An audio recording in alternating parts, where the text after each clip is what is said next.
Hello, this is a short little video on the use of government subsidies to create positive externalities. And in this video we're looking at the case of the government providing a subsidy to companies that produce vaccines to fight an epidemic. And in this situation we have a demand curve representing the willingness and ability of people to get the vaccine and how much they're willing to pay for different amounts of the vaccine, and the supply curve that companies producing the vaccine have to work with. And what we're going to look at is how a government subsidy can actually make it so that this market will work better than it's currently working. So the first thing we need to do is we need to look at, in the absence of government action, how much of the vaccine would be purchased. So for this we're going to do what we've normally done with most other markets. We're going to look at our equilibrium condition, namely quantity demand equals quantity supplied. And so we'll plug in my different amounts. Quantity demand is 1500 minus 75p, and that equals my quantity supplied, 25p minus 500. And we will move things around a bit, so we will have 100p equals 2000, and we'll put this all together and find that we'll have a price of 20. So the price of getting the vaccine in the market will be $20, and how much vaccine is going to be purchased? Well, if we run it through our equations here, right? 75 times 20 is going to be 1500. Quantity demand is going to be 0 at that price. Quantity supplied, right? 25 times 20 is going to be 500, minus 500 is also 0. We have a situation here where at the current market price, 0 is being consumed on the market. The way this looks is, if we graph it out, is here's my quantity, here's my price. At a price of 20, 0 is being consumed. Our supply curve from here goes off and looks like that. Our demand curve goes off and looks like that. This creates a problem in that we have a vaccine, but it's not going to be supplied at the market, because at the current price, no one's going to purchase it. Now, in this case, and this gets into a microeconomic concept, when you have a situation where quantity is produced at a certain price, where the zero is the quantity that's produced, we consider that a fixed cost. Okay? The fixed cost for producing this drug is $20. In other words, before the company even sells a single one, they have to pay a price of $20 just to get it into the market. Well, what would be the situation if the government comes in and pays $20 to basically subsidize this market? In other words, they tell the drug company for every inoculation, every vaccine they sell, they will pay the fixed cost of producing the vaccine, the $20. Well, that could actually bring the supply down to where we might actually have an equilibrium. Right? If we can lower this supply curve down, we could actually find a situation where at a price of 0, starting at a price of 0, right, we could actually get to an equilibrium quantity that the market would support and actually be good. What's the justification for the government coming in and paying the entire fixed cost? Well, for an awful lot of drug companies, the fixed cost is the cost of doing the research to get the drug, doing the setup of the production facilities to make the drug.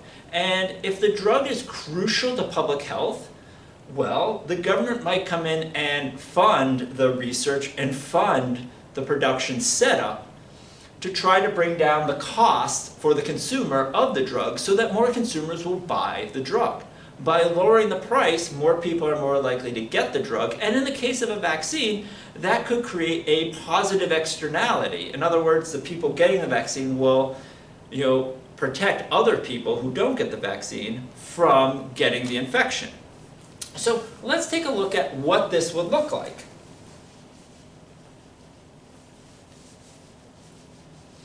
Right, first we'll erase all of this.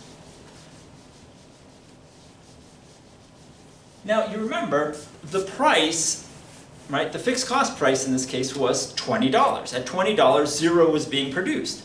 So suppose the government comes in and it agrees to pay the fixed price for this company.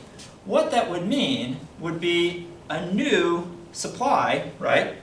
The supply with subsidy, which would be 25 times, in bracket, P plus 20, right? Why plus 20? Well, because the government is going to say, company, we will give you the price, whatever price you sell it at, plus $20, minus 500. And if I clean this up a bit, my quantity supplied with the subsidy will be 25p plus 25 times 20 is 500 minus 500. And you can see that the 500s cancel out, which leaves me with a supply curve of just 25p. What I'll do is I will take this new supply curve and I will put it into my equilibrium. 1500 minus 75p equals 25p. Right? Rearrange this. This will give me 100p equals 1500, or a price of $15. At a price of $15, well, how much is going to be supplied to the market? What's going to be my equilibrium? Well, that's going to be my quantity supply with the subsidy of 25 times 15, right? And at this subsidy of 25 plus 15, right, my quantity is going to be 375. This is a good quantity. All right, so now this many people will pay to get the vaccine thanks to the government subsidy. That's a lot higher than zero. The question is it enough? Well, in this situation, right, in order to get what's called herd immunity, we need to get 80% of the population vaccinated. So will it be enough? Well, we know that my population is 450. Right? We know that the number of people getting vaccinated is 375. 450 divided by 375 is 83. So thanks to this government subsidy now, 83% of the population will pay to get vaccinated, and that will be enough to confer herd immunity on the rest of the population, right? That herd immunity is the positive externality. People who are not vaccinated are still protected, and enough people will be vaccinated so that that positive externality will apply to the whole population. So in this case, a simple government policy to pay for the fixed cost of producing the vaccine will create a situation of fixing the market to get to the herd immunity that we need.